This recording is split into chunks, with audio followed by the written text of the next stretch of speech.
All right. Well, good evening, Pure Officiating. Welcome to Virtual Study Groups 110.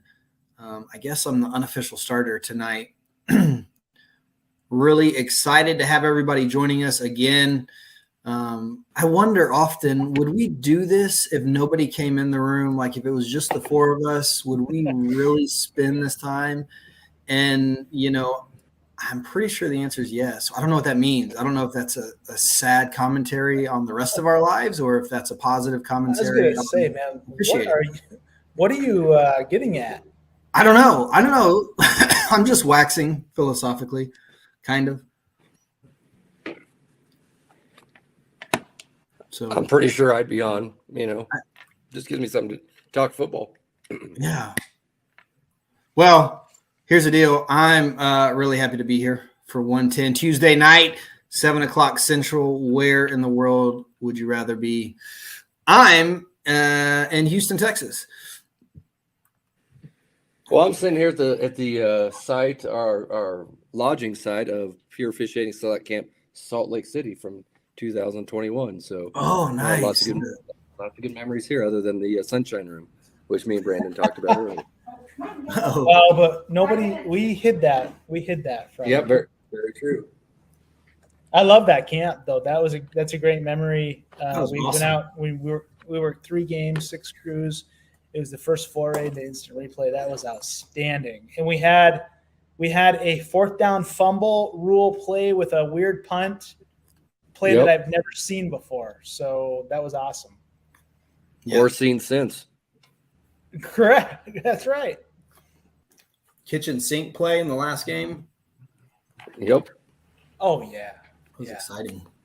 We also had an official who was not working, who recognized that a UNS was put on a player in a half that, again, he was not working. Correct. And we ended up having a UNS on that same player, and official recognized that, okay, this is his second UNS. He has to go. That's right. So how's that for paying attention when you ain't working? I know. That was incredible. That was truly amazing because that's like going above and beyond the call of duty, if I can use those words, okay. Well, absolutely. That was awesome. Cool. So we are at the end of September now. Wow. And still feels like it's early, doesn't it? Or it does. How do you feel as you get into October? I know we got some games to take care of here this weekend, but how do you feel as you get into October? I feel great. Yeah, I figure by October you should be in pretty much at cruising altitude, It is nice. It is nice when you get to this point of the season and you've still got a lot left to officiate, but you feel like maybe even if it's erroneously, you feel like you're kind of settling in like into your routine and then a comfort, or maybe not a comfort level, but like just I don't know how to explain it. You're just really comfortable with what you're seeing on the field. Mm-hmm. That's a good feeling, isn't it? It's funny you mentioned that. It must be. It must be a good feeling. Right. Not for you. You don't know what I'm talking about, but others. It's funny you mentioned that, Dan, because after our game this past weekend, a couple of us were talking like, man, we felt like we saw the field so well on Saturday, and I think that's kind of how it should be after 3, 4, 5 games that you have, you're in a rhythm and things are coming to you and you're seeing the field, you're seeing the things you're supposed to. So if you're not, that doesn't mean you're not going to get there. It just may take a game or two longer, but it's definitely, you get to October, you're into conference play, Conference play. Yeah, baby. The stakes are a little bit higher than non-conference games. And I think our performance needs to rise accordingly. So then you're saying it's okay to be less than great on your non-conference game score? You're comfortable with that? Well, you always want to build to a crescendo, right? You don't want to. You don't want to peak too soon? Yeah, you don't want to peak too soon. All right. I got you. But I did learn a valuable lesson last weekend, one that we've never touched on here, and I don't think we ever would. But I'm sure you guys have been a part of a game where the fans decide to join the winning team on the field after a victory. Yes. Oh, yeah. And This year. I think. Oh, yeah, okay, perfect. So, what is our, kind of our conditioned response when that happens? It's to run off the field, right? Right. Well, I learned this week just to walk, because if you're running and all these crazy fans are running, what's going to happen? Well, I watched my back judge and this like 14-year-old kid just a hellacious collision. And I was like, oh no, you know what? really? I'm just going to walk. And you could enjoy it. You could kind of enjoy the spectacle, because let's face it, that doesn't happen all that often. And that's one of the cool things about college football is that It's pretty cool. fans rush the field from time to time. So if anybody's ever in that situation, just walk off the field instead of running. So no injuries, Corey? I don't think so. I mean, You our didn't back even judge check was on fine. him.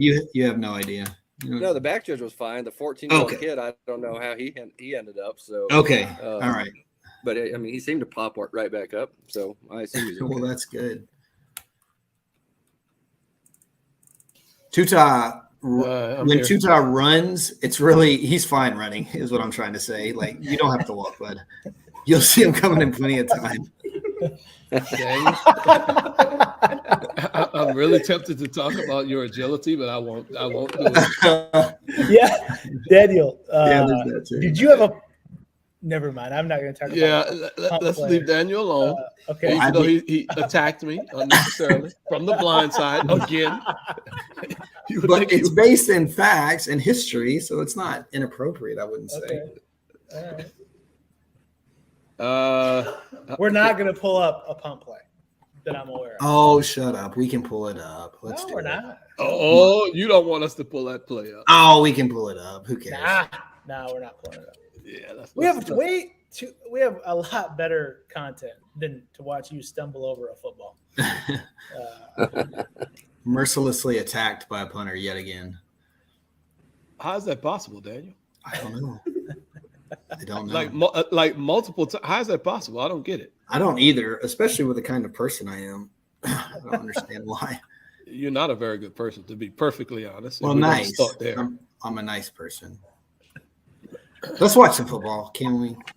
Can we do that? So, John Roan, friend of the family, long yeah. time friend of the family. Part of the family, even. Oh, absolutely. Yeah, let's say that. Longtime family member. How about we say it like that? Is he a friend of ours or a friend of yours? I hope he's a friend of everyone's. He's definitely a friend of mine. love No, John. do you know that? I mean, that's a reference to, I think it's Goodfellas. Oh, So if you're a friend of I ours, don't know yeah. Goodfellas. I missed oh, you that. got to Corey. watch. That's a thought- great one. Go Okay. on. Sorry. Brandon, Ray that's Liotta, right? Brandon, that's a movie, a highly critically acclaimed movie. I still got to watch that one, but I have heard of it. Okay, just making sure. Okay, well, John asked about. We talked about North-South concept a couple weeks ago with roughing late hits out of bounds, unnecessary roughness, I guess, whatever the doggone term, personal foul, late hit. So John asked about, could we expound a little bit more on the North-South concept? So just wanted to really go through that really quickly. We don't need to spend a whole lot of time on it, but hopefully we can see my screen. And this is basically what we're talking about. This player, number 5, he can choose to go out of bounds or he can choose to continue up the field in a north-south direction. So as number 5 works here, we see a defender closing in on him. So as he's going upfield in a north-south direction versus east-west, which is going directly out of bounds, he can choose to step out of bounds or he can choose to continue north-south. If he continues north-south, there is a reasonable expectation that he would get hit. So if he's hit near the time after he stepped out of bounds and the whistle blew, even if it's quote unquote technically late, then we would have a different evaluation versus if he's going east-west and going straight out of bounds. Now there's almost zero flexibility with contact. Hopefully I explained that well, but that's basically what the north-south concept is, John. I don't know if John mostly watches on replay, so I don't know if he's on tonight or not. but hopefully I explained that well enough. Does anybody else want to maybe take a crack at it a little bit better than that? I would just I think say, he nailed it pretty good. yeah, I mean, he totally nailed it. Even if the left foot right here is out of bounds, we see it inbounds, right? Even if that left foot was out of bounds and he continues north-south up the field, and we're not talking about a compass, we're talking about north-south being the way the sideline runs and then east-west being the way the yard lines run. So even if that left foot on the frame back was out of bounds and he continues north-south up the field, he's still suspect to be hit. It's really a function of gosh, I don't know. I don't want to say certain words that could possibly get misconstrued. It's not that it's really not a function of giving himself up, but it's a function of just his body language in terms of giving the defender a reasonable opportunity to avoid contact on somebody who's clearly out of bounds. I don't know how else to say that. Right. It's also the whistle comes into play too, Brandon. How quickly can we blow the whistle? How quickly does that player have the ability to react to what would normally be a dead ball situation? Clearly, by rule, if his foot is out of bounds, like you mentioned right here, if this foot is out of bounds, clearly by rule, if he gets contacted after this, it is a late hit by rule. However, this player is going up the field, so there's a reasonable expectation that everyone thinks the play is still going on. That's right.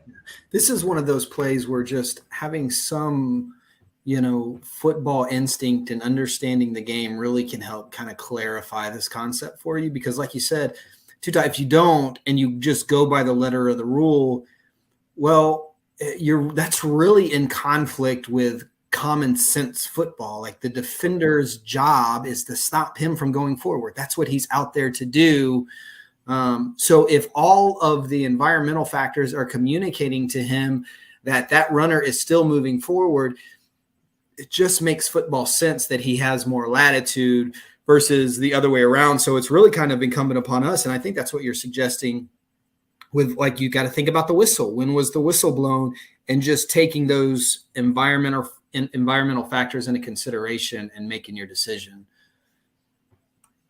And just for clarity, I know we mentioned it before, but if this player decides to go straight out of bounds at this point and is clearly giving himself up, there is very little latitude that we would give to this defender who's closing in on him at that point, because the player has decided, you know what, I've gotten all of the yardage I want. I'm done here. I'm communicating to all of the 11 players wearing black jerseys that I'm finished here. It's over. So if he gets contacted roughly out of bounds, or, that's a judgment. Obviously, rough is a judgment. We don't have a lot of latitude for the defense in that situation. So that's the difference between north-south versus east-west. That's exactly right. Well done. Nice. And that's good. I really like when we get those questions, follow-ups, because even though I know that we breeze through plays really quickly, it's possible that we don't always hit or at least clarify every single concept. And that just goes to show how many concepts are included generally in the plays that are shown. So, Brandon, that was the first time you actually made a joke that made me chuckle. I didn't laugh. I didn't actually laugh. I certainly didn't guffaw, but I chuckled. I don't know about this stuff. I mean, if you're going to use the word guffaw and you're talking about somebody else's comedic, it wasn't a joke. I'm just making a statement. I mean, I was giving you credit for some pretty good stuff there. Guffaw. Yeah. Wow. I think the session's over. All right, guys. Good night. Yeah. Mr. Vandemark. Don Vandemark is our resident replay official. He is really replay official, pure officiating, replay officiating, right? Like, I think he's the president of that organization. I'm just saying. Yes, and Sergio is our vice president, because Sergio. That's a good point. Yeah. There might be a runoff election. I don't know. Anyways, all right. So Don sent this play in. See. Okay. We're going to keep going here. Don sent this play in, and this is really an interesting situation here. obviously we need a ruling on the field. So there's a few things going on here. There is contact to the quarterback's helmet. So we got to look at that. And we can discuss that if we need to. That's not really the essence of what Don sent in, but it obviously piqued my interest. There is a loose ball out of the quarterback's hand. So we got to decide, is it a pass or a fumble? And then, by the way, if it's a pass, we got to decide if it's forward or backward, correct? Eesh, yes. So I think based on the video, it appears that the on-field officials let the play go and allowed, this recovery by the defense and advance. And obviously we understand that. So okay, let's just take this on the field first, and then we can go to replay second. So how are we going to make a decision relative to pass versus fumble? And then, what are you looking at here, Mr. Referee? These are interesting when you have a couple different defenders closing in. You might even be zoned in on this. That's why I wanted to bring up the contact to the quarterback's helmet. You might be zeroed in on that. The ball's out. The hand is doing something with the ball, I guess. There's a throwing motion. There's a lot of contact. There's a lot of blocking. So you got to do something in terms of an on-field ruling, right? Because we can't just say we're going to let replay take care of this. No, we can't. And so we talked about, Daniel talked about having football sense. And another way to look at it sometimes is I don't like to let the rule book get in the way of a good game. And we just look at a play like this, and there's a lot of factors and considerations. We covered a play earlier where we talked about a pass that could go backwards that would still be by rule considered a forward pass. But first thing, we got to look at all of this stuff and say, man, was this dude passing the ball? And if it doesn't jump out as a clear and obvious pass to me, then it's going to be a fumble. And this doesn't jump out, as I'm looking at it here, as a clear and obvious pass to me. This dude is getting hit from the back. He's getting hit from the front. He halfway did something with his hand with the ball. Not sure if he had full control of it. As his hand was coming forward, the ball was sideways in his hand. There's a lot of things to think about. And when I put all of that together, you know what? I'm just going to say, man, I can't say that he was definitively throwing the ball. So I have to rule this a fumble. Yeah. Okay, perfect. So just now, let's dive into some concepts. So if he starts his throwing motion, let's remember this very key aspect of this concept. Starting the throwing motion is not the same as throwing a forward pass, right? Correct. It's a different definition. Yep. So this is a really good play to show this. He starts his throwing motion. Obviously, he starts his throwing motion by cocking the ball back. Now we have to decide, did the contact basically so we're not to pass fumble yet. Okay. He starts his throwing motion and he gets hit. We'll get to pass fumble in a second. If it's a pass, we have to decide this. If we're going to rule pass, we have to decide, did the contact alter the direction of his intent, right? Yep. Of throwing forward or backward. And we're not really doing this in the right sequence, I don't think. But this is why it's so hard, because I'm really not sure what sequence to take this in, because you have to process, does the throwing motion start before or after contact? By the way, if the throwing motion starts after contact, and it's clearly after contact, if the throwing motion starts clearly after contact, then the direction of the pass is the direction of the pass, right? We don't have to say, well, I thought he was going to throw it this way, so it doesn't matter. If the throwing motion starts clearly after contact, it's whatever direction the ball goes is the direction of the pass. Correct. He buys that. Okay, good. If the throwing motion, and it's the same concept with intentional grounding, but we won't go there yet. If the throwing motion starts clearly before contact, or we have to make a decision, we're probably going to lean that way, then we got a lot to think about. I mean, was it even a pass? Right. If it was a pass, then how do you think about this? I mean, because clearly the ball never travels forward here. So let's just say this was a pass. Are you looking at his plane of his shoulders? Are you looking at where he's looking? I mean, and I'm talking about when. Are you when still on the throwing field, or motion- you're in the replay booth? I'm on the field. So I'm talking about okay. when the throwing motion, I'm processing, okay, that throwing motion started before contact. Okay. And then maybe I happen to rule pass here. Right. What? So I think I would evaluate this differently than that, Brandon. Yeah, good. I think my first thing I have to decide, is it a pass or not? Then I can go back and piece together the throwing motion and all this other crap. And I know it's hard, but I think. But I think you're right. I think you're right. Because if it's not a pass, you don't have to think about the rest of that stuff. If you go into the line of thinking of throwing motion and contact, you're almost predisposing yourself to ruling pass.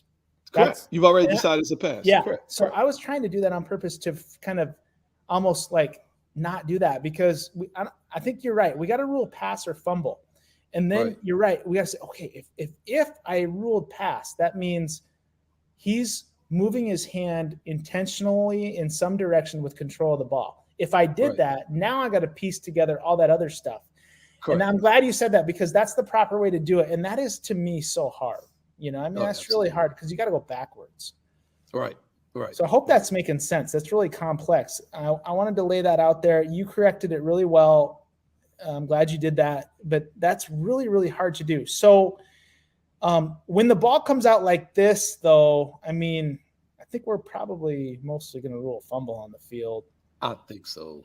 Yeah. Because, it's hard to tell, if I'm on the field, is he swimming the ball over the defender who's coming to swipe his arm? Or is he really starting a throwing motion, And I just want to lean on what I said earlier. Unless I clearly see him actually starting a throwing motion, man, I would just lean towards calling it a pass. Well, I said that wrong, because he started his throwing motion, because he topped the ball like you mentioned. If I don't clearly see his arm continue the throwing motion into the point where we determine that it's a pass, then I would lean towards fumble. Okay, perfect. So that's a lot of concepts in a way. But here's the thing: on the field, we have to see it be clear and obvious that he's got control of the football and his hands moving. Right. To rule it a pass. Almost impossible to see and that. This is too tight. I mean, even in slow motion, it's tight. So we're probably going to rule fumble. All right. So now we're in the replay booth. Oh, one more thing on the field. This contact to the quarterback's head. This is, I think, I like the direction I feel like we're going here, but I want to make sure that we're on the same page.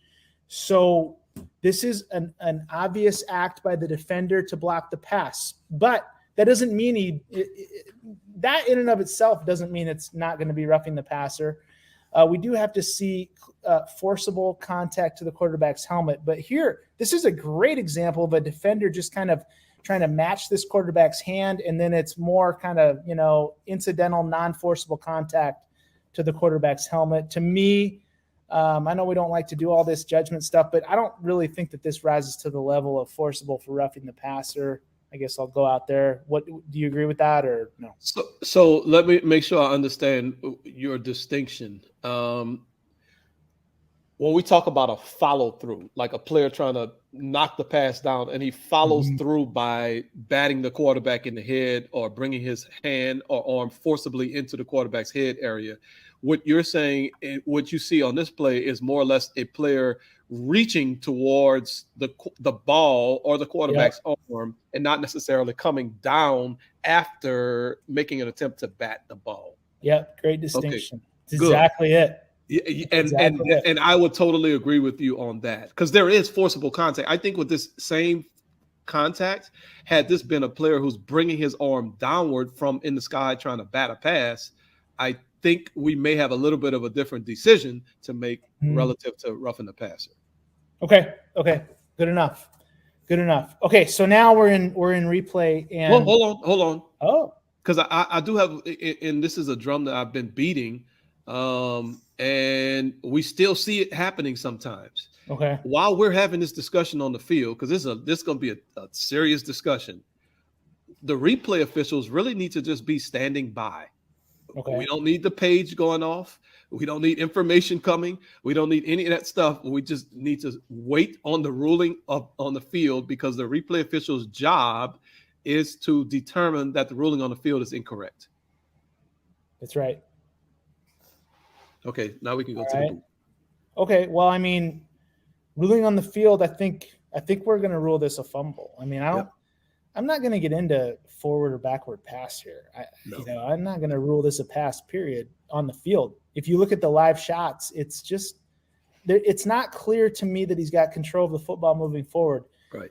We can get into the slow motion, and we will, but on the field, I think we're going to rule this a fumble. So if the ruling on the field is a fumble, obviously we're going to let this play out. Defense recovers and advances, down near the goal line, doesn't quite make, cross the goal line, whatever. It's fine. That's the ruling on the field. So what is the replay official's job again now? To prove that the ruling on the field is incorrect using indisputable visual evidence. Perfect. So replay official is going to use all these different angles that we're actually seeing now, obviously in slow motion. And we're looking for intentional movement of the hand forward with control of the football. Okay. And then we can bring in the rule that says if he starts his arm, or I guess really his hand forward with control, and the ball ends up going backward. So if he starts his throwing motion, then there's contact and his hand is moving forward with control of the ball, it's still a forward pass, even if the ball actually, the result of the trajectory of the ball goes backward. Right. Right. The That's replay correct. official has all that in their purview. All right. So here's what's interesting to me. I mean, if you say that if there's anybody willing to go out here and say that this is a pass, then I would think you'd have to overturn it to a forward pass. Because to me, he actually starts his throwing motion, then there's contact. And if you're going to tell me that there's control of the football with the hand moving forward intentionally, then to me, you would have to overturn this to a forward pass. You can't really overturn it to a backward. I don't even see a backward pass here, even though it's interesting to me that the ball goes backward. From a replay standpoint, I don't know if I can prove that anyway. So I think Stans is better, but I'd be interested to see if you're over there and you're collaborating, you've got the video screen in front of you, you're seeing all this, what are you hoping to hear going on? Well, so let me ask you for a little bit more clarification. When you say he started his throwing motion and then he was contacted, what does that mean? Contact? Are you meaning the defender who hit his arm, or what do you mean by contacted? The instant he cocks his arm back, really starts his throwing motion, and so I think it's indisputable that his intent is to throw a forward pass. Okay. So to me, I mean. This is where I get really, really sideways on this rule. Is it you have to read his intent? So because to me, he clearly gets contacted after his throwing motion starts. That's I don't think there's an argument there. Contacted by the defense. Yes. The problem is, do you have to see his hand moving forward before contact for that rule to count? And I mean, that's what I need help with on this play, because I don't know. I mean, he's looking downfield. Clearly the ball never goes forward, but his intent, he started his throwing motion and then the contact made this pass result in a backward pass, if you even can say it's a pass. That's where I'm very confused on this rule. Right. And I'm confused as well. So this is what I want to talk about. I mean, do we need to see the ball moving forward in control of the hand that then gets changed, in its trajectory to backward? Is that what we need to see? Or do we need to see more like this, where, he starts his throwing motion before contact? I'm very confident in that. And I think we can make that judgment on the field. Again, I'm going to roll fumble, so I don't know why I'm even talking about this, but you know what I mean? But look, if I go there and I say his hand is moving forward with control of the ball, or it's like, gosh, I don't even know if that's the case, but really he cocks the ball, then his hand moves and the ball really results kind of in a backward trajectory. So if I want to overturn this to a pass, is there? I don't know. It's just so confusing to me, which is why this is such a good play.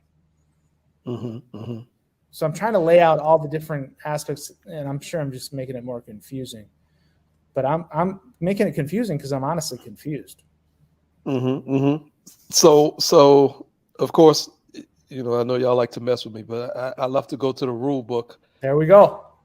To start figuring out how to inform my judgment. When a teammate player is holding the ball, I'm in Rule 2-19. When a team A player is holding the ball to pass it forward toward the neutral zone. Now, we're not supposed to judge intent, but there is literally no receiver behind the quarterback on this play. So if we use intent, he's clearly not trying to throw the ball backwards. There's nobody there. There's literally nobody there. So no quarterback is trying to throw a ball backwards to none of his teammates. Exactly. Okay, so when he's holding the ball to pass it forward towards the neutral zone, any intentional forward movement of the passer's hand with the ball firmly in their control starts the forward pass, unless the player clearly starts to bring the ball back with firm control to the passer's body. What that means is like the tuck, basically when he's trying to tuck it back in. And he's not doing that here. We know that. If a team B player contacts the passer or ball after forward movement begins, that means forward movement of the hand, and the ball leaves the passer's hand, a forward pass is ruled regardless of where the ball strikes the ground or a player. Yeah. So basically, if we rule pass on this play, we're going to have to rule forward pass. Totally. That's agree. The way I interpret that rule. Yeah. And the ball in space moves from from the 20, from the 18, towards the 17 for a millisecond of time. Trust me, it does. Right. I don't know. I mean, so then what's the right answer here? I think on the field we're at all levels, forget about instant replay. I mean, on the field, I think a lot of us are probably going to rule fumble because it's just not clear and obvious in real time if his hand is in control of that ball and it's intentionally moving forward. You could probably make a slow motion argument that from behind, can you say that he maybe just started that ball in, carried out that passing motion with the ball moving intentionally in his control? It's really interesting. It's really interesting to think about. It's so close. Close. I don't know. I mean, I don't think I have anything indisputable, but I'd be interested in your thoughts. So, Brandon, you talk about from the replay perspective? Yeah. I mean, on the field, I feel like this. Yeah, absolutely. I think from the replay perspective, I do feel like there is firm control with the hand coming forward for a split second. I do. But then again, I'm not a replay official. I work on the field. So that's up to. But I want to go back. The ruling on the field is a fumble recovered by the defense, first down, South Carolina State, and then we get paged. Well, we got some work to do, Brandon. We can't just say, the ruling on the field of a fumble is under further review. We got some work to do because if this comes out a pass, there's all kind of other stuff that we got to consider. Yeah. Do we have illegal touching by number 73? I would say no, but that's still something to consider. Do we have intentional grounding? There is literally nobody anywhere near. Yeah, there's no. If this becomes a pass, there's no eligible in the area, so we got to go through our process there. Right. Which we already talked about. Right. So then we need to start replaying in our head also, and this may not occur till we get to the booth. Did the quarterback start his throwing motion prior to being contacted by the defense, which we kind of already said, yes, he did. Did that contact by the defense impact the direction of the pass, thereby buying the quarterback out of the intentional grounding? We have to consider that as well. Totally. And, I think I hope we're thinking about that before we get to the headset. Because you want to make that announcement. Well, I mean, it's just, you're ruling. before you go to the headset, if you've got intentional grounding in play, you've got to announce it. Right. You know, the ruling on the field was a fumble, therefore there's no foul for intentional grounding, or however you want to word that. Right. We can't come out of replay and say that. So we've got to say that that's an on the field judgment. That's not a reviewable aspect. Correct. You know, so that's why I'm saying we got to process, did the throwing motion start clearly before contact or clearly after contact? And I keep saying the word Right. clearly like I'm so smart, and it's not. But I mean, We know you're not smart, Brandon. We know that. You don't have to say that. We know it. it's that's the decision we got to make. You know, and I think we can make that decision on the field. We have to, because that's not reviewable. We have to. Correct. Correct. Yeah. But that's a lot to think about.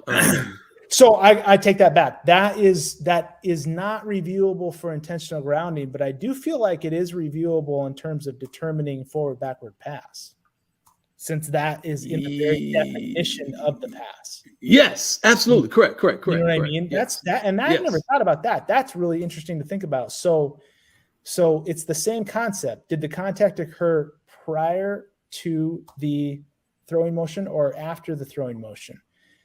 In terms of intentional grounding, that's really not a reviewable aspect. So if we announce one way or the other on intentional grounding, that's not reviewable.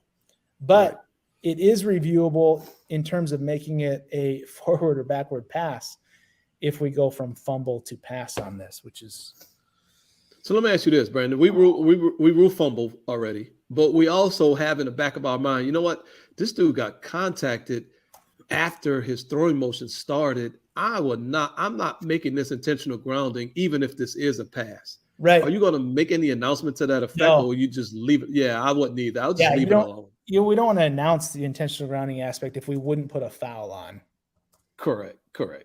Yeah, Or we don't need to like cause trouble for ourselves. Said better, we would only want to announce that intentional grounding aspect if there's a potential. If we've got all elements of intentional grounding. Yeah. Okay. So this is, it kind of made this confusing almost intentionally, just to create all these different concepts, because these are the things we're thinking about. And man alive, it's interesting that you think that this is a pass. I do. Yeah. It's an ugly pass. Yeah. I mean, did he hit his arm and then that caused, because remember, it's an intentional movement of the hand. It's not movement of the hand in control of the ball. Right. It's intentional. Right. So we've seen situations where the hand definitely moves forward in control of the ball, but that's because he got hit, and man, that's God dang. This is just a tough play. I'm really interested. I wish we had, I don't know. I'm interested in Sergio's take, and I'm interested in Don's take.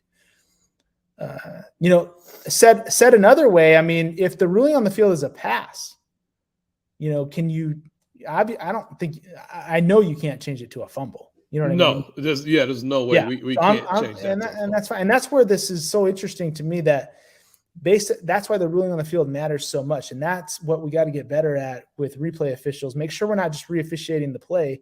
Make sure we're bouncing off of whatever was ruled on the field, because you got to prove it wrong. Right.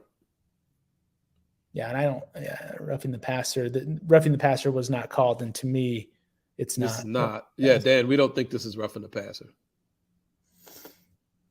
I love the center judge. Very tremendous hustle. I mean, just I A for effort.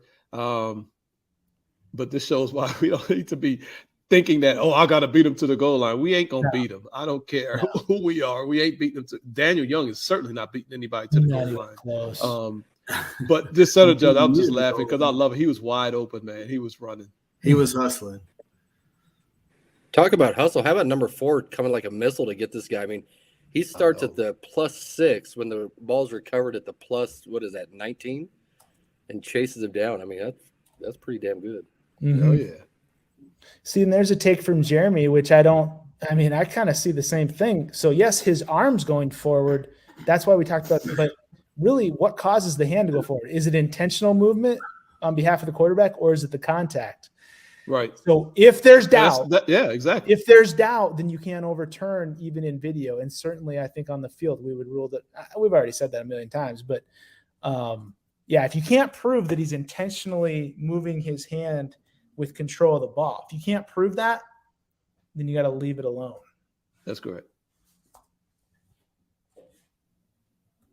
Huh? It's just a great That was play. a good play. It is, absolutely. Yeah, there's so many concepts. And, I mean, I guess it'd probably be nicer if we were more concise and had bulleted lists out and guided our thoughts. But, man, we're just working these plays along with everybody else. And, a lot of concepts come to mind, and maybe we don't run through them in the proper sequence, but that's because that's just organic and the way the brain kind of thinks based on all the different inputs of plays we've had over time. And that's what's so beautiful about what we're doing.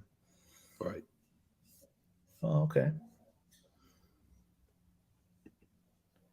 I didn't think I had to play till play 4. And I talked. Yeah, you always say that. You always say that. 1/8. That's in turn, just I've said that a lot too. You don't like that when I say that? Say what? That I'm just 1/8. We're all just 1/8 of the play. We know you don't believe that truly, man. You're at least 6/8 of the play. Seriously. If we want to I think that would be 3/4. In practice. I was going there. I'm not sure we want to go 6/8. That's 6/8 does exist. It does exist, by the way. Okay, Michael and Sarah, thank you so much. He shared a play with us, another longtime friend of the family, and dare I say family member. Absolutely. We're going to talk targeting. Where's the poll? Start polling. Wow, Brandon. Why did my poll jump all on top of my screen? Last week it was small on the side. Whatever. So anyway. We're not talking about names attached to what happens on your screen. Okay. Like, I feel okay. We talked through that with our HR rep, and you need to quit fighting me on that so much. Okay. So we condensed this time. We condensed. Oh, why did the play stop? You broke it. Oh, I didn't do loop video. And Oh. I talked to you about that before, and what a fool.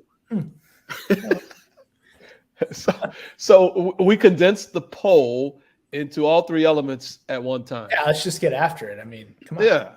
So and we know the elements, right? Defensive player, targeting indicator, and then forcible contact. Those are the 3 elements. Vote. Exactly. And then we're gonna break it down. Yeah, I mean, we know that number 1 really is about the player receiving the hit. We know that number 2 is more about the technique of the player delivering the hit. And then number 3 is about the contact, right? Right. Good way to break it down. Yeah. Yeah. I mean, if number 1 says we're defenseless, then we know that we have the head neck area of the player receiving the hit in play. So, I mean, let's get after it. We don't need to do 3 separate polls anymore. I mean, I think we've graduated. So.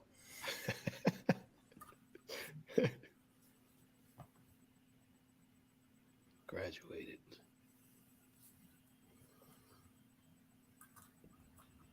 But we do appreciate everybody sending plays to us. I mean, absolutely. It's so hard. Very often, it's so hard to see all the plays that happen because there's like thousands, and it's really nice when people send plays because just like the last play we did and this play, I mean, these are great plays. Yeah. Although we do watch a lot of film in the offices, don't we, Brandon? Oh yeah, the pure officiating offices. Yeah. The mobile office. Mobile studio. The mobile office. I've not seen the mobile studio actually work yet, but Geez, this one's tough to watch.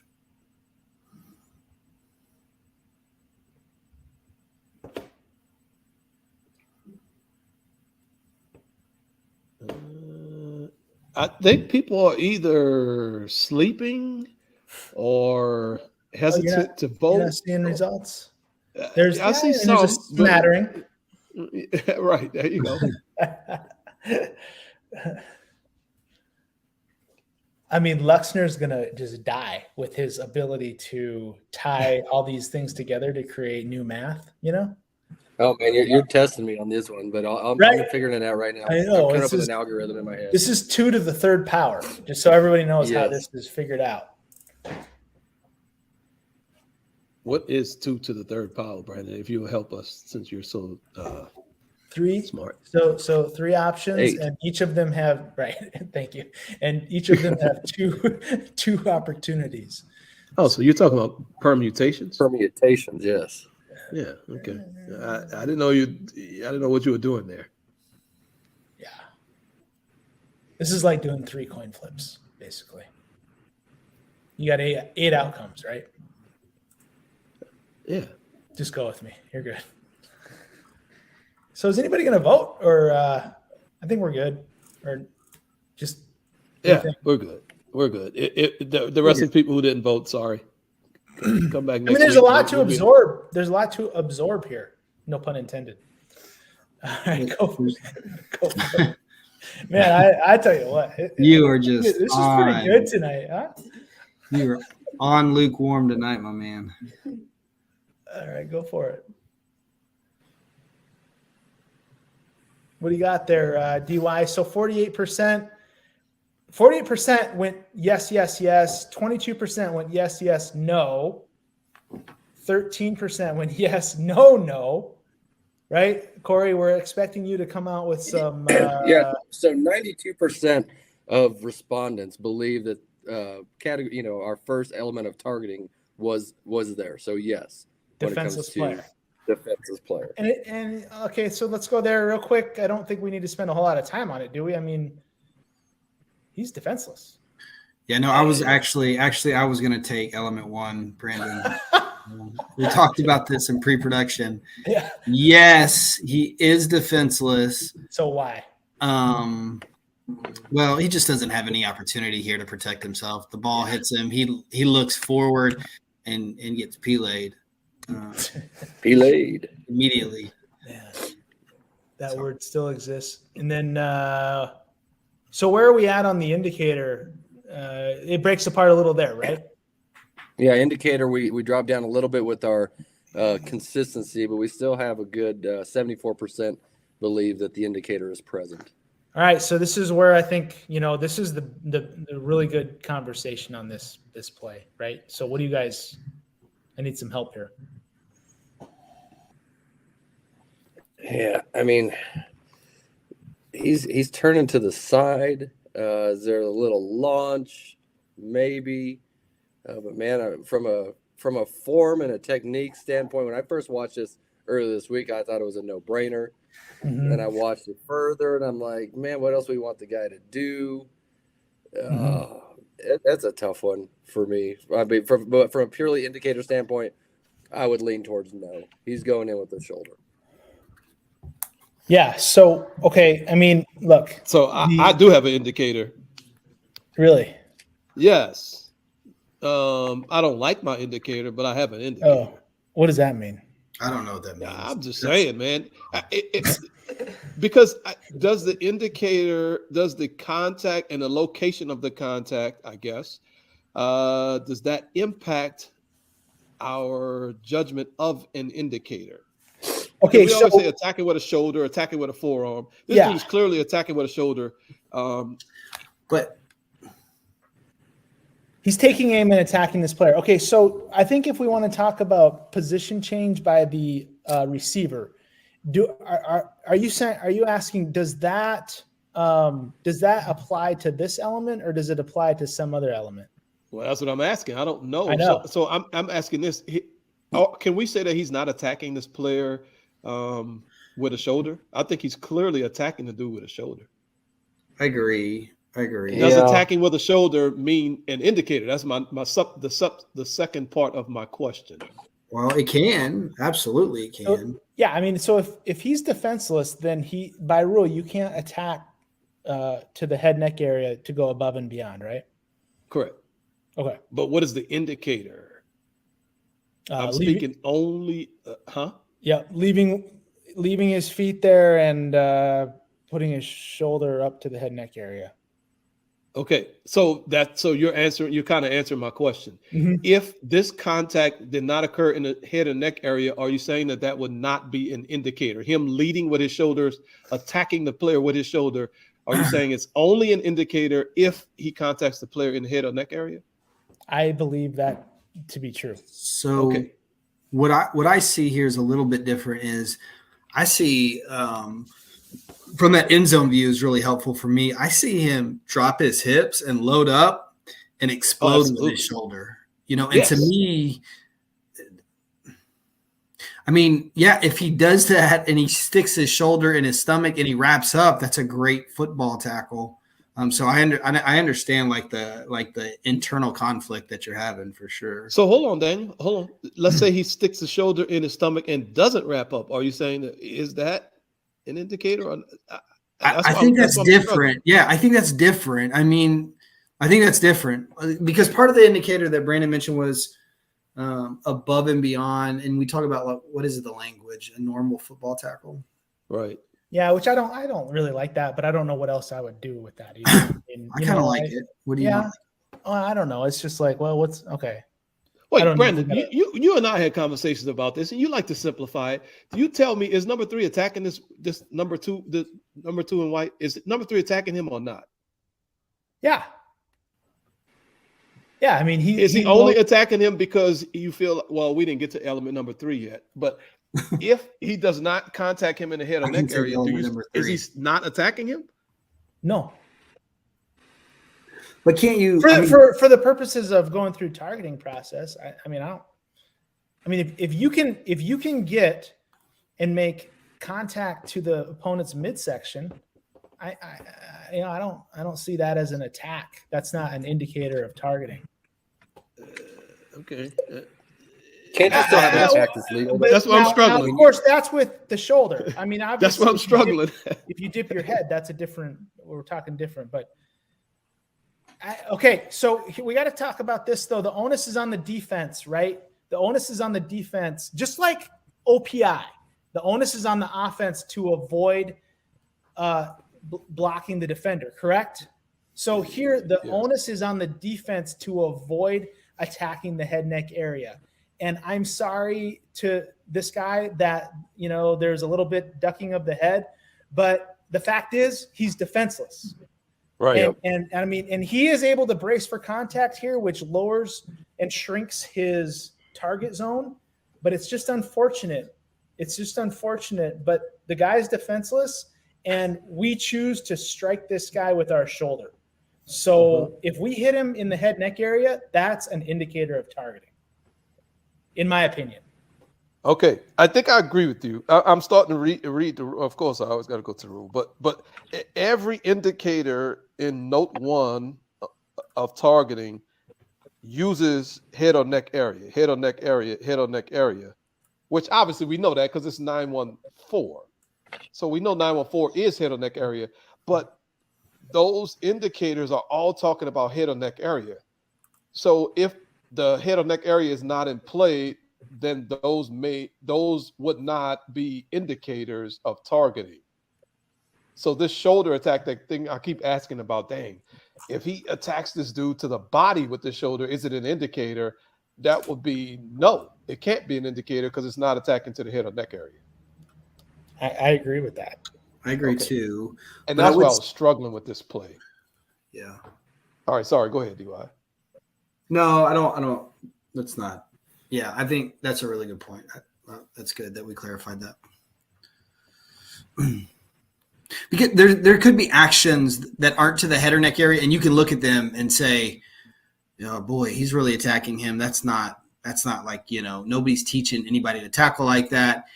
If that were in the head or neck area, that would absolutely be a target. I don't know there's no value to that statement at all for this conversation. That's just what ran through my brain. So I apologize. All right. Indicator number 3. Can I take that one? I mean, element number 3. Yeah. So are we done? Did we decide that this is? Yeah, I feel like we did. Yeah, maybe if the contact is to the head of neck area, then yes, there is an indicator. Yep. If Well, we judge yeah, the contact, that's not the to be rule. in the- right, I mean, sure. that's really the rule. So that's where element 2 is so important, right? I mean, that's why we do element 1 first. We classify if both flavors of targeting are possible. And here we said yes. And then we do element 2 next, saying, well, if he attacks this guy and to the head neck area, then that's an indicator. Then we go to element 3 to say, okay, if we've got element 1 and 2 as yes, and we've got forcible contact, then that creates the foul. So that's the whole process. Right, exactly. If he attacks him to the knee, I mean, if he hits him in the knee with this same posture, it's not an indicator. We have of nothing to targeting. even think about. Yeah, we don't even have anything to think Okay. about. All right. So I let's guess go that's to- what my problem was, Brandon. I was being so strict on my interpretation that I was saying, Cool. even if he hits Imagine him in the knee, that's an indicator, which is stupid. So right. yeah, I'm done with being stupid, I guess, today. No, Yeah. you got plenty of opportunities. No, left, my friend. that wasn't. I wasn't lobbing one up to you, Brandon. By the way, You were. You may not have intended to. no, but Daniel, I already struck him out. He was on his way back to the dugout, crying like a little. Well, yeah, I'm having one of my better sessions tonight. Honestly, I think I'm off to a really good. I don't need you. You're doing You great. know. Thank you. You're doing All right. great. So do you want to take element 3 then, or like where are you at on element 3? I'd love to take element number 3 since you stole element number 1 from me.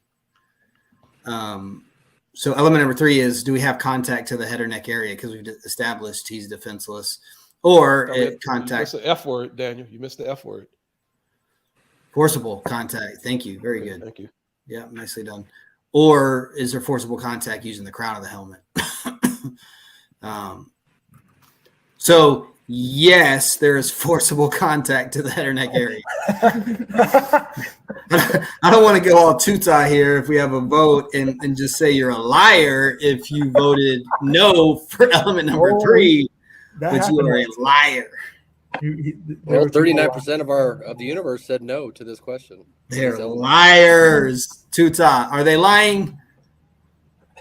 I'm a reformed man. I'm not participating in that conversation. I'm kidding. But look, this don't make this a trick question, right? Let's not Correct. make this Thank overly you. complicated. This dude gets hammered in the head. So maybe that was part of our just internal fighting ourselves, saying, I don't know, man, I don't like this as targeting. I feel like there's nothing else for him to do. Very reasonable. But again, our process is just going through the elements and to look at this and suggest that it's not forcible to the head is just incorrect, in my opinion. He gets hammered really, really hardly in his head. So here's where we're really struggling on this play. I think we're saying, look, the actions of number 2 in the white jersey, who's the wide receiver, really what we're trying to tell ourselves is that his actions really was the cause of all of this happening. Isn't that kind of where the struggle is here? Yeah.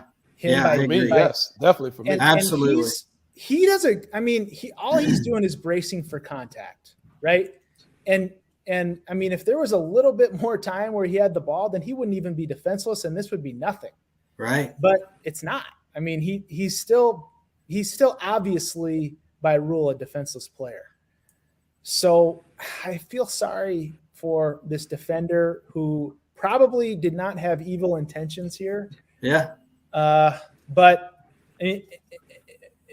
based on what I have understood, the onus is on the defense.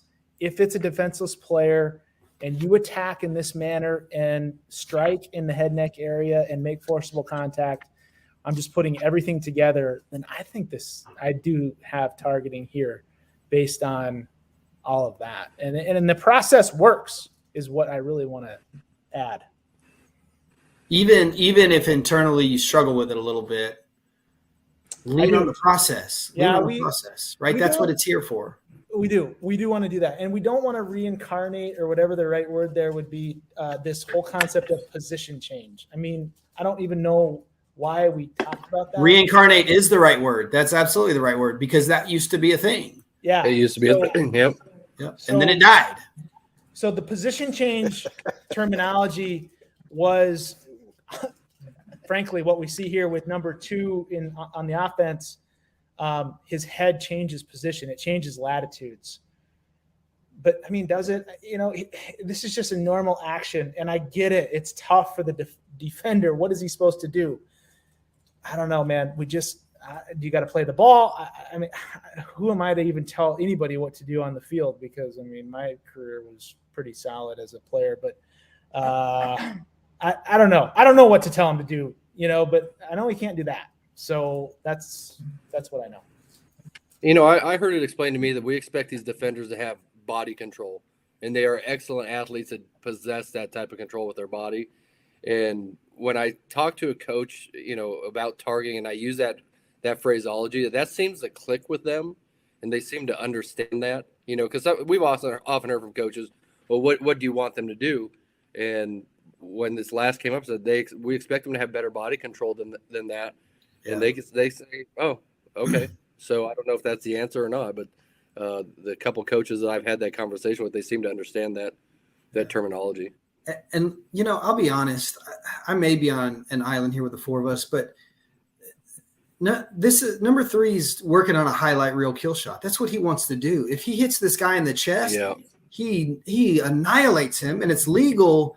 But that when his body language, everything about his body language screams that to me, like just kind of, that's just what I see. When I see him load up and launch and throw that shoulder over there, and it's just unfortunate for him that happens to go to the head or neck area. If his face mask is up and his arms are out and he just runs through this guy, we're going to have a really hard time, regardless of where the contact is, convincing anyone that it rises to the level of targeting.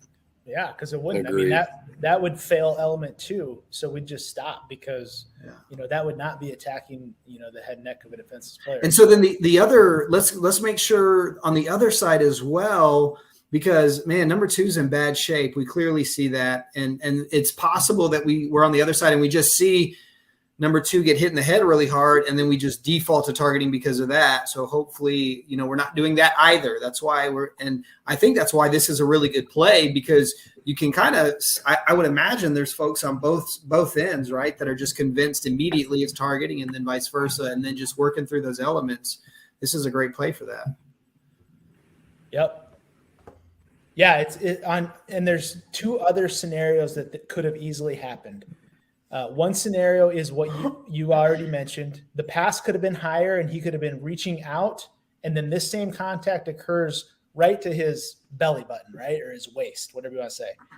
Totally legal, obviously. Head to the side, a big hit, but it's not to the head neck. So that's one. That could have easily happened. The other thing is this guy could have caught the ball a fraction of a second earlier, clearly possessed the ball, taken a step, crouched over, making a football move, and then received this exact same hit to this exact same head neck area, and it still wouldn't be a foul, right? Because he wouldn't be defenseless at that point. But that's not what happened. So it's crazy how just fractions of seconds or inches in terms of where players are positioned in space, what they're doing with their hands to reach for the ball, where that puts their head.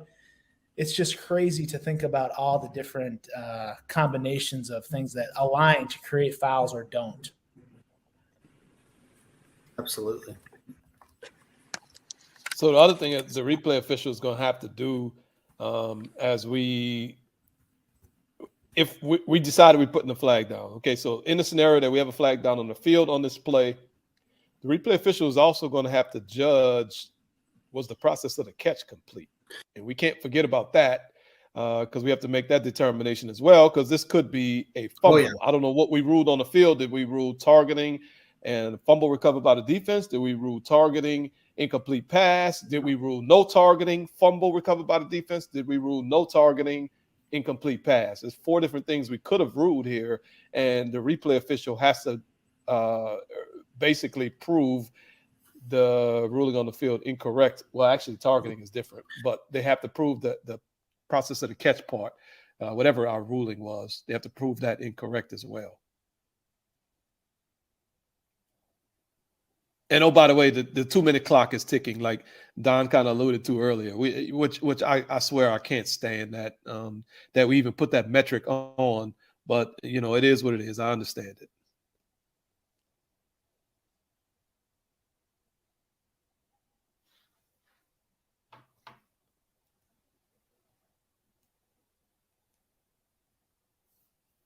All righty. Are we good on the chat? Like, or maybe I think maybe so. it wasn't as controversial as we thought, but There was one comment in the chat I felt like was worth just addressing really quickly. It was up there. I don't see it now, but it was that the indicator was attacking. And I just want to touch on that real quick because we use that language a lot.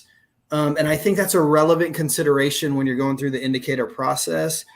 But we also need to be careful that alone doesn't, I think Tutas' point relevant to the head or neck area is a part of it, but it's just really broad, right? There's a lot of things that could land in the scope of attacking that may not lead us to an indicator. Does that make sense? Is that fair to say?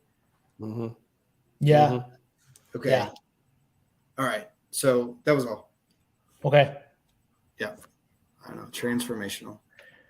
It's very transformational. I just think that some folks are using the word attacking, but then with that word in the context of what we're doing here with element 2, attacking to the head neck area.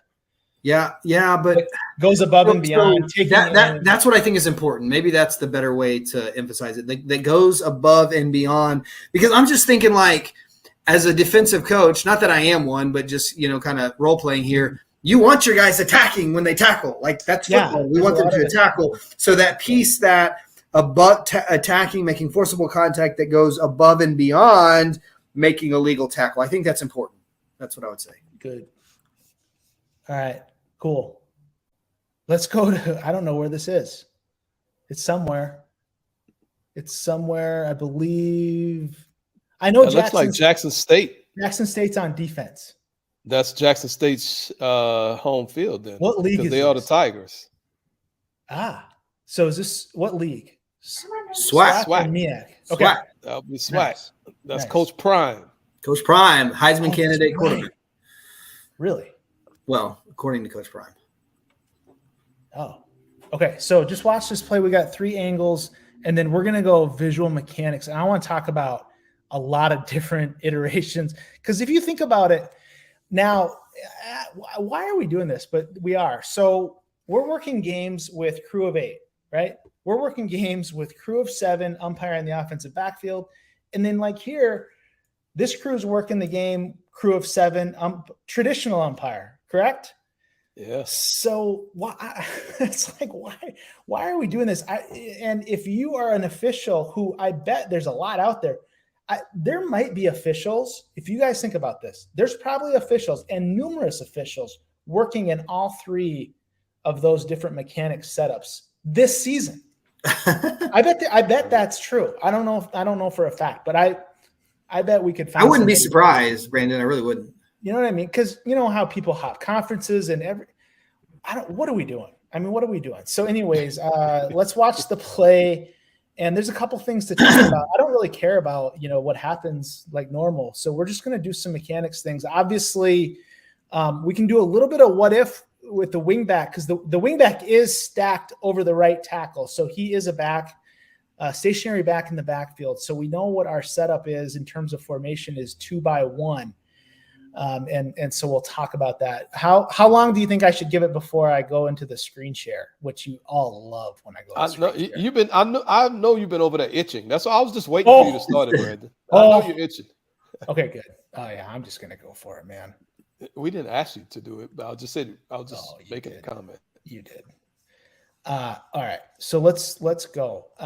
Where do you want to start? What mechanic setup do you want to start with? That looks like Mississippi Valley State that they're playing, by the way. We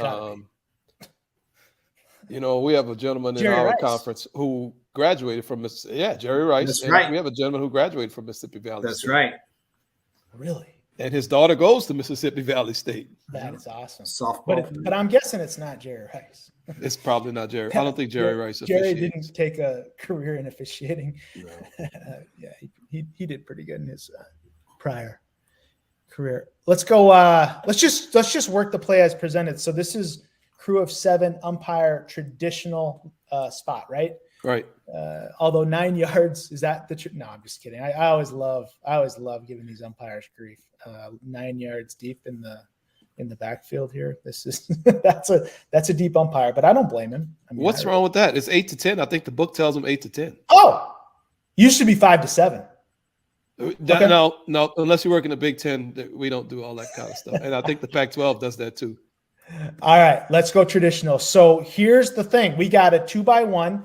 What do we mean by 2x1? 2 receivers, 1 receiver outside the tackle box here, right?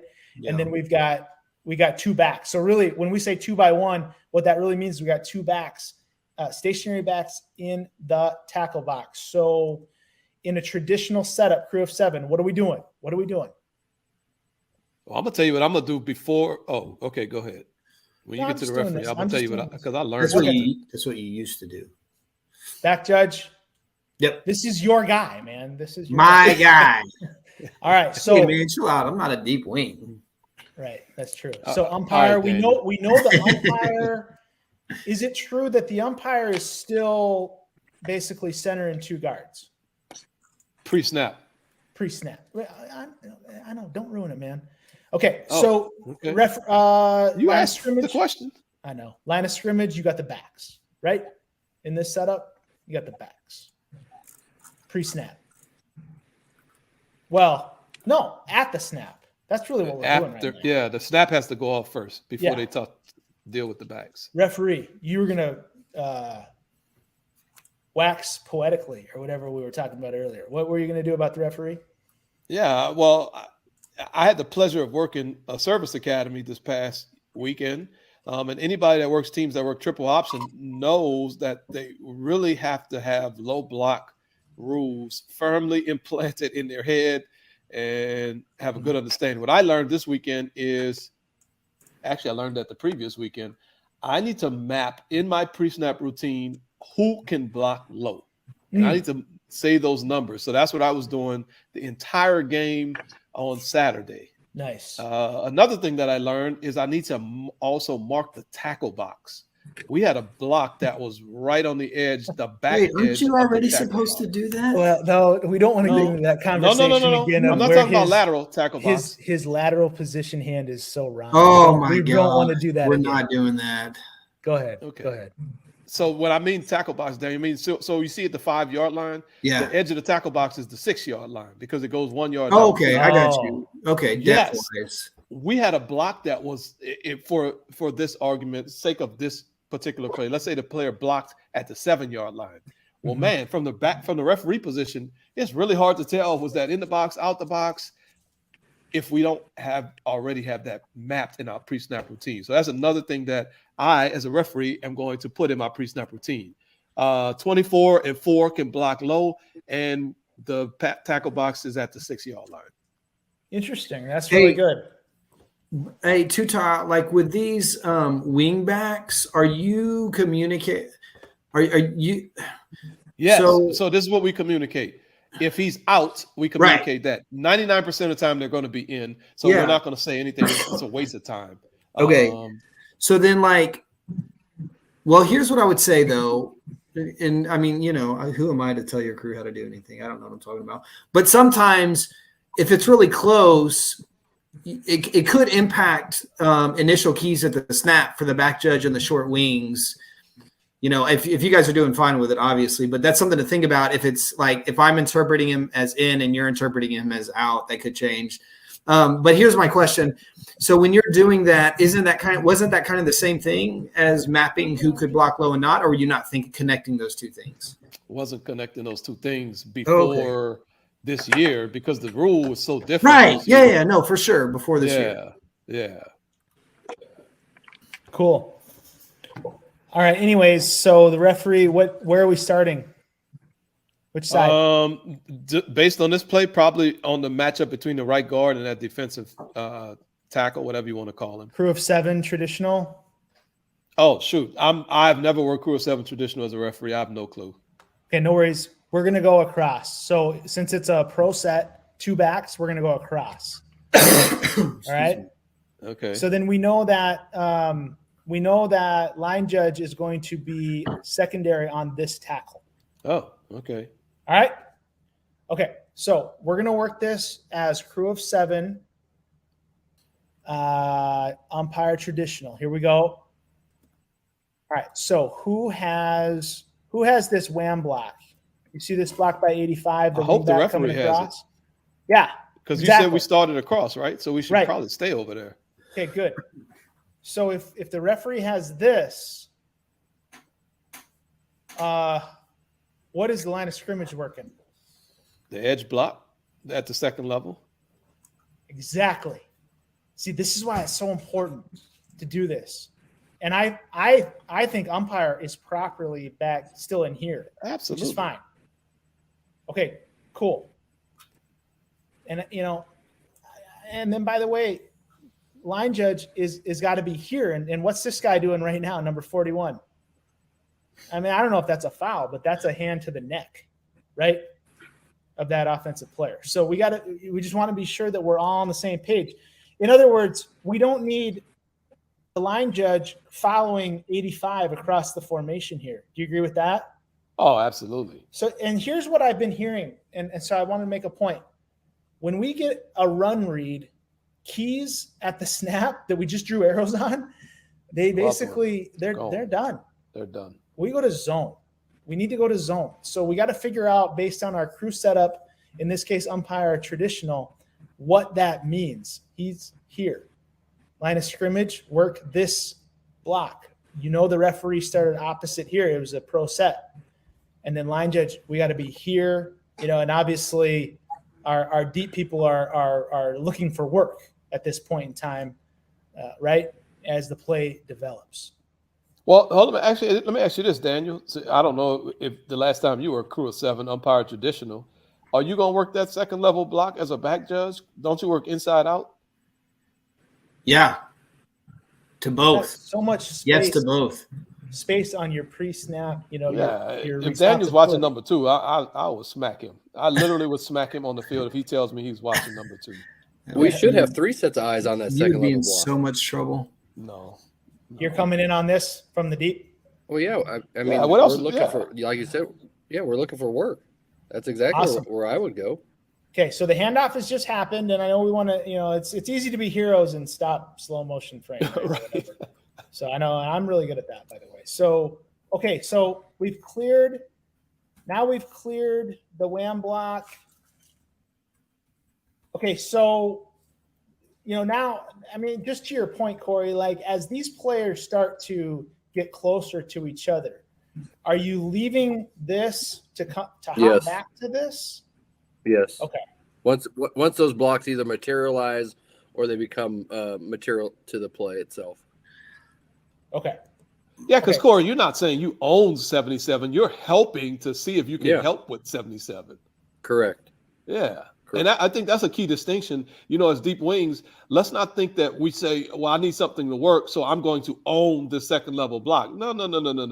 You can help out with that as long as nothing is going on in your house. If you got stuff going on in your house, Yep. you better get back to your house and deal with it. All right. So just real quick, go ahead, DY. I was going to say, now as a back judge on a crew of 7, I feel some level of ownership on that second level block, which is different from the deep wings, which is tricky because I still, like you said, Tuta, I'm not absolved of responsibility for my initial key who ends up, being a relevant block. So that's tricky because that point where he stopped it, it's getting ready to be something, but I don't know that I'm prepared to leave this block by 77 at that point. Good point. I just think this is a great play to understand from this mechanic setup that I think our umpire is properly focused inside here because, and the umpire should know there's really no chance anybody else is going to see this. So as the running back cuts up, what if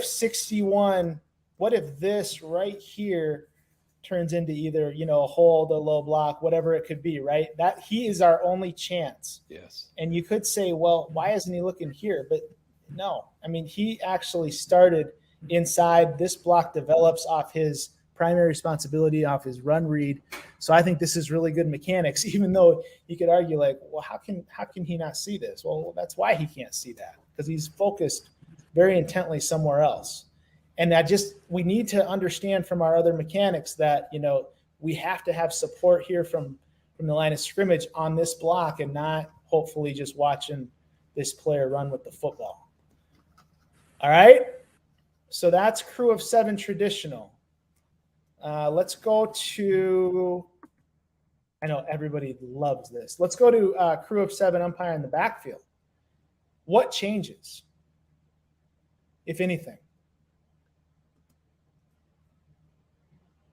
Well, I think then that second level block is 100%. So- There's no question. The back judge better have that block. Correct. That's it, right? So, I mean, So wait a second. Yeah, go ahead. Because I've never worked back judge 7-man mechanics in a game. No, that's not true. Anyways, so as a back judge, you're going to start in the middle. How do you know when to bounce to that second level block? I mean, start in the middle. What does that mean? On number 9 right there, that nose. Okay, and I don't know if everybody's doing it that way. Oh, Is that I don't know what the CCA mechanics. I don't either. I shouldn't ask because I don't know. But I do know that we obviously at some point the back judge needs to support the second level Yeah. when we don't have our umpire right here. I mean, there's no question about Yeah, it. you're right.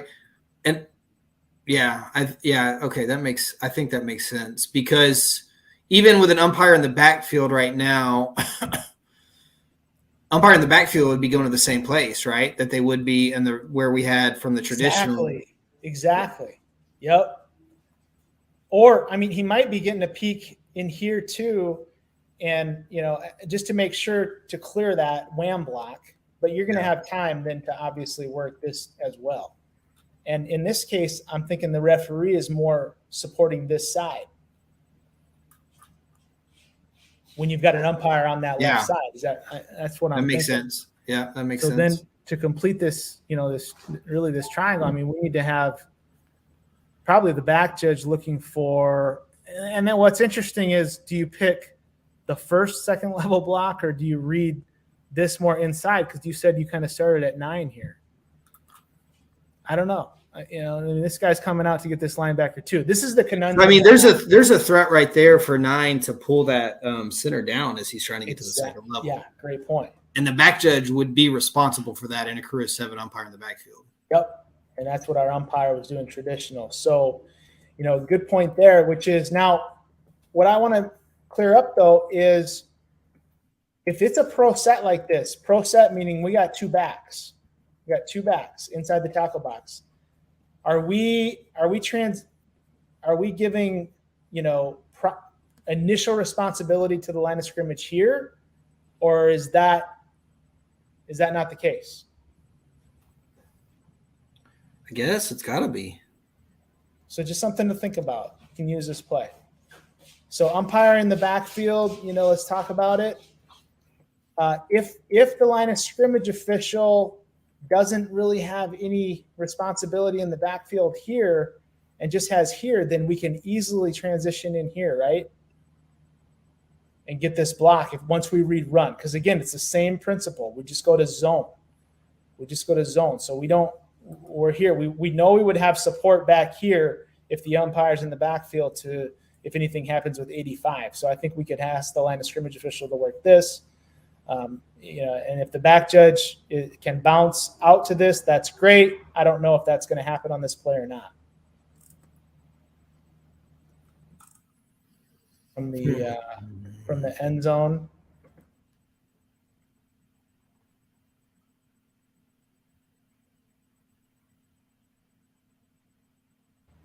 And I don't know how clear that is, and it doesn't matter. But the fact is, somebody needs to be watching the block by number 77, right? Yes. Okay, crew of 8. show how different this is. Crew of 8, umpire's going to start in here, right? Center judge here, referee over here. Back judge, how much are you thinking inside right at this point? Same thing, to be honest with you. Okay. Yeah, same Cool. thing. Now, as we let this play go, So hold on, Brandon. Sorry, DY. When you say same thing, are you thinking DHs? You looking for D? I mean, yes, DHs. No. So sorry. Just same concept. I'm starting inside. I'm not watching number 2 receiver. Okay. So for me, a lot of time it would have been same with 7, a traditional umpire in the defensive side of the ball, starting on that guard tackle combo. okay. And then allowing them to communicate the play. So crew of 8, do we want – I mean, we always say umpires need to be second level, but to your point, at what point do we want umpires here in crew of 8 or not? I would, because I think the referee can work that block at the 5-yard line between number 61 or whatever. I like that.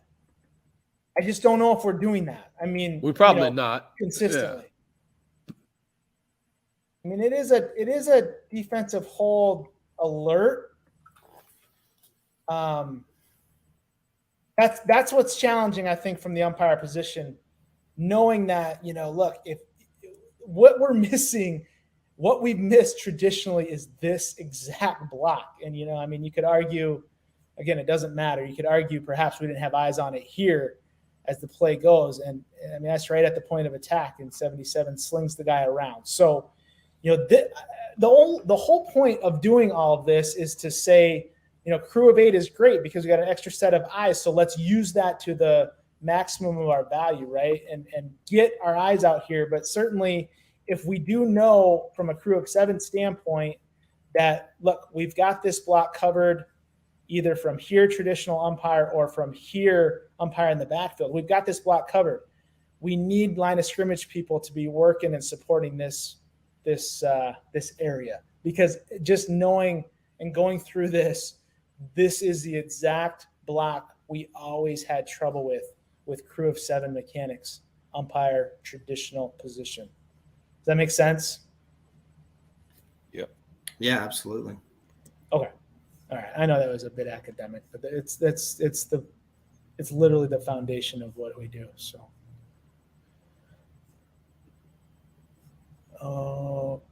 okay.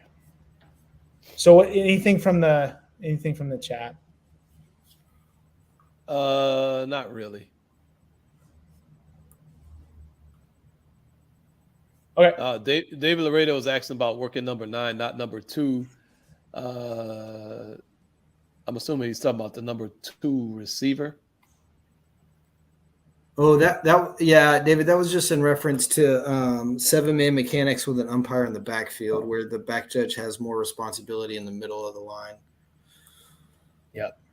But in no 7 or 8 man mechanics are we going to start our eyes visually on the number 2 receiver up at the top, who I think also happened. Well, no, he's not number 2. That's a quarterback. On the number 2 receiver at the top of the formation, just because, yes, your point. Not only is he not pressed, he's just got a mile and a half between him and the closest defender. Daniel, you're one of our most eloquent speaking and self-evaluative officials. One of the most eloquent speaking and self-evaluative officials that I know. I don't remember giving consent for this play. I don't know what we're doing here. Oh, sorry. Okay. I went through other channels and I got some consent. So, all right, we see a flag on the ground. I think that might be yours. Well, I'll neither confirm nor deny that. And now we see a conversation. One dude is so cool, and and you're there as well. So can you just walk us through this play? What happened? What are you doing? What were y'all talking about? And how did we end up with here? Yeah. Well, again, I didn't give consent for this, so I'm a little taken aback here. Give me a second to collect my thoughts. No, I'm just kidding. So this was a really good play. I think, well, not a really good play for me, but a play for me. And there were some positive aspects and some negative aspects. So clearly this is my flag. I'm working DPI here for not playing the ball by B4. And, I'm glad that Corey and I aren't in the same room. He might attack me. We've talked a lot about how we communicate to other officials when we throw on their keys. And I feel like in the camp setting, Corey, we get the question a lot. Well, if you throw on so-and-so's key, are you going to go talk to them? And I'm saying Corey, because he and I always respond very similarly to that. And the answer is no, not at all. Yeah. There's no reason to do that, right? Correct. We threw our flag because we have a foul. I don't need to, excuse me, sorry, have any conversation beyond that. And I've never done that in my entire career that I can remember.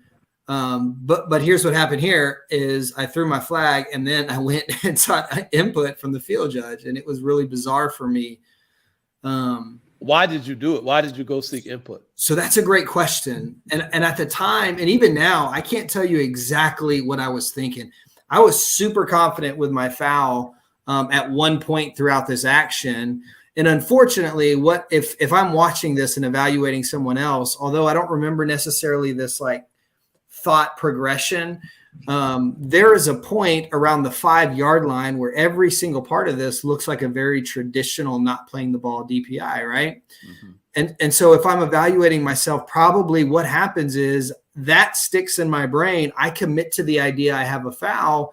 And while I don't stop officiating per se, and I'll explain why that didn't happen, I did kind of stop that foul, no foul process because I threw my flag and then immediately after felt some level of discomfort with what just happened, right? I couldn't even articulate why, right? I didn't process the details. I just knew that like at one point I felt really confident about this flag, and that's when my arm reaches down and then launches.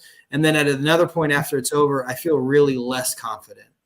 So then the other thing that's beneficial for me on this play is that it is right in the lap of an official, of another official. And it just happens to be an official who I have a lot of confidence and trust in. So I just felt like rather than just kind of go and report this because I already put my flag down and I'm locked in and I've already told the whole VS pure officiating universe that I'm not going to go talk to an official after I throw my flag. I just felt like that's what I needed to do, And so, okay, so then we get to the conversation and I go over there and I kind of indicate that I need some support and I'd like to have a conversation here. And really that's what I'm looking for is just the opportunity to kind of express myself and then also see what he thought. So I just said, hey, Gabe, what do you got here? Or maybe he asked me, I don't even remember the particulars of how the conversation unfolded, but ultimately got to a place where I said, look, I've got number 4 not playing the ball into the body of number 1.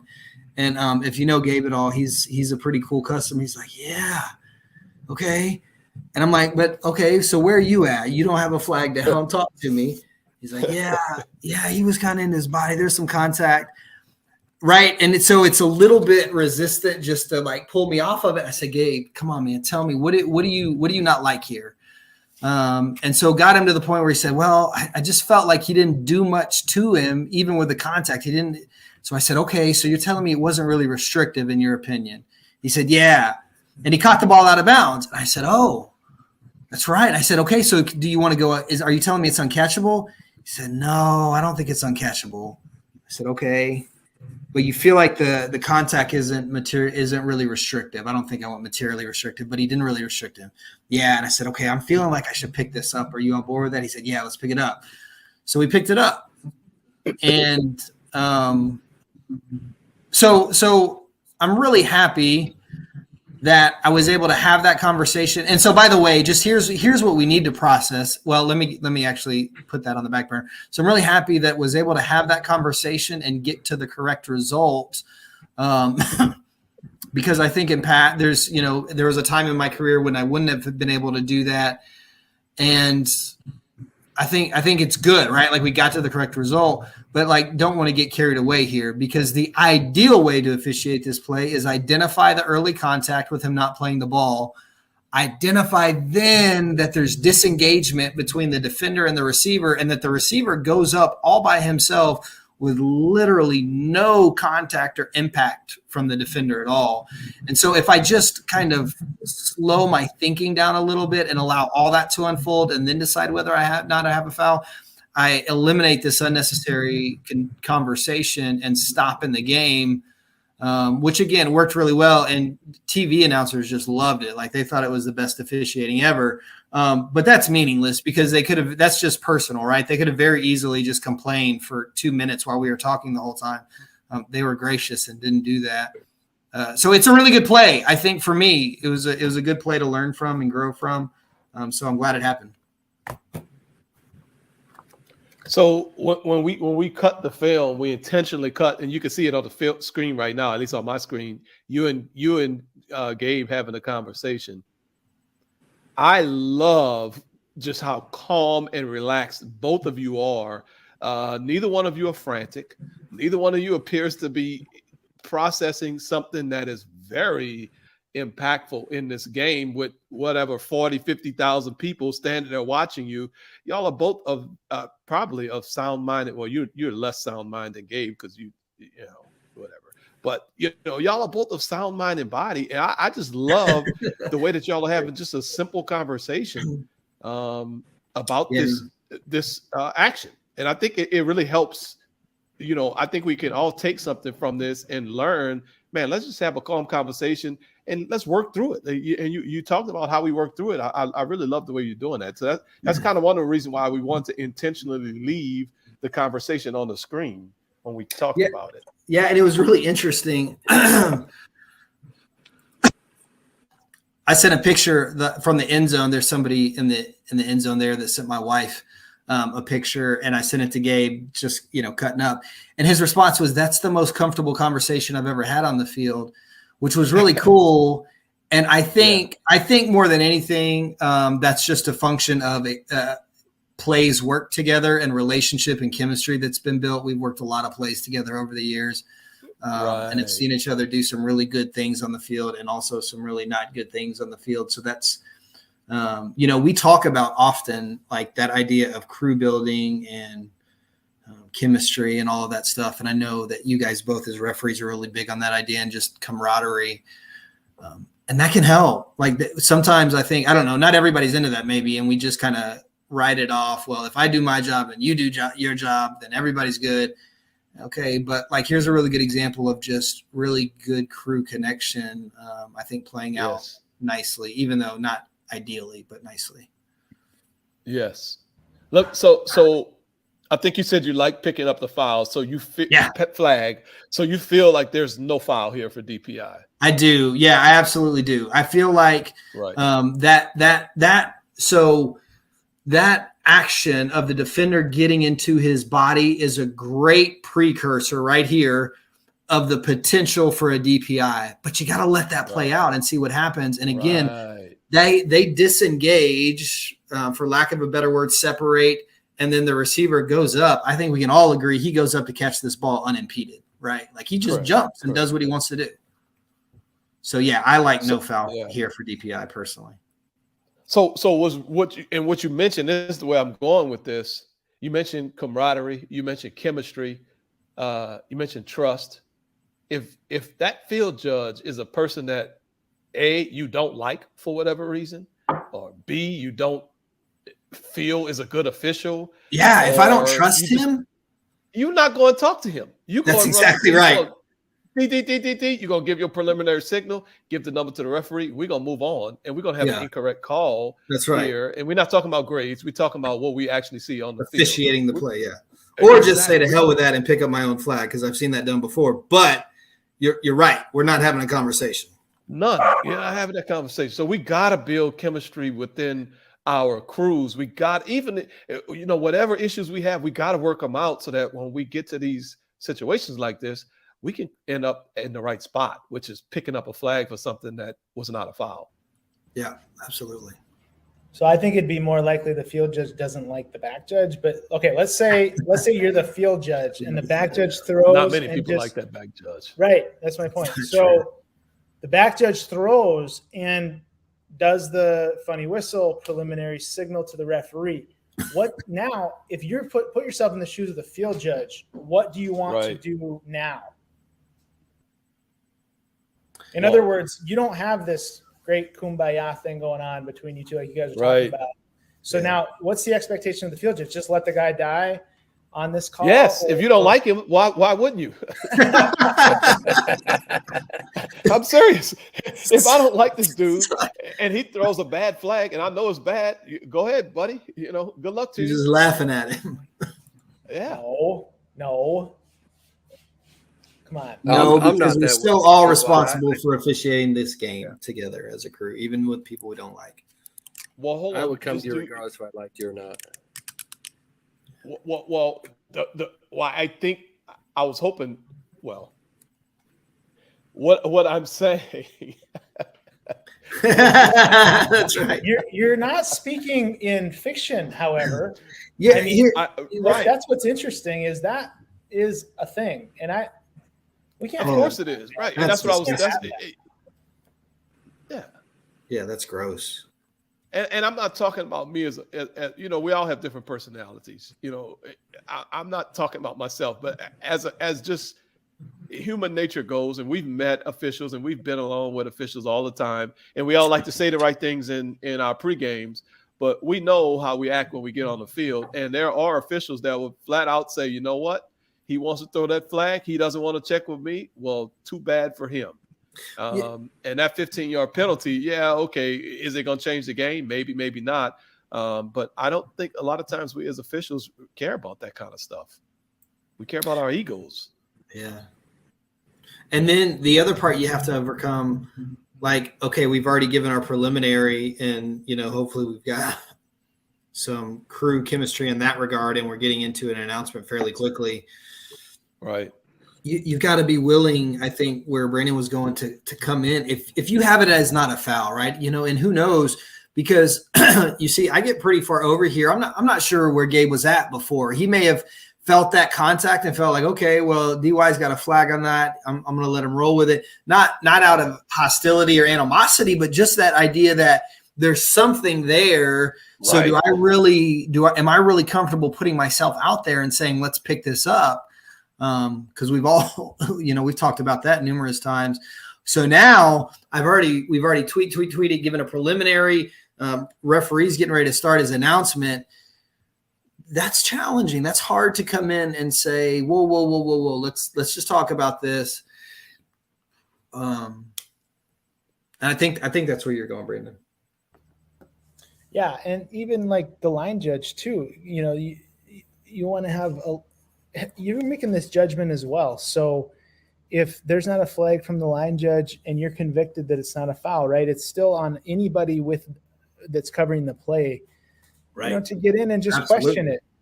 We want to get to the right result here. So it's the field judge's key, I guess. That doesn't mean anything because it's a pass to this guy. But the line judge has coverage on this play. The back judge has coverage on this play as well. So, you know, there's a lot of things. This is a great play from that perspective that you know, you kind of recognized something isn't right here, so I'm going to go instigate. But hopefully the field judge and the line judge would have done the same thing absent you doing that. Yeah, absolutely. Hope so. And I noticed, you know, was the referee just like, where's he at, in the locker room or what? There's no telling. I was just wondering. Out to lunch the whole game, man. Pretty significant shot of the crew conference, and I just don't see a white hat, so we might need to. He's pulling the old, you know, crosshair and weight. Arm's length, or one time we talked about a country mile. He's a country mile away. Well, And look, this was in his defense. That's a 90-yard run. That's a long way. That's a long to way. have to turn around and go back 70. That's a lot of running, man. The other thing that's worth mentioning is this was pretty long. Like, I mean, I know we all do the, well, it's only how many seconds, but in the scope of like the entire crowd and TV audience and announcers and coaches waiting for us to communicate.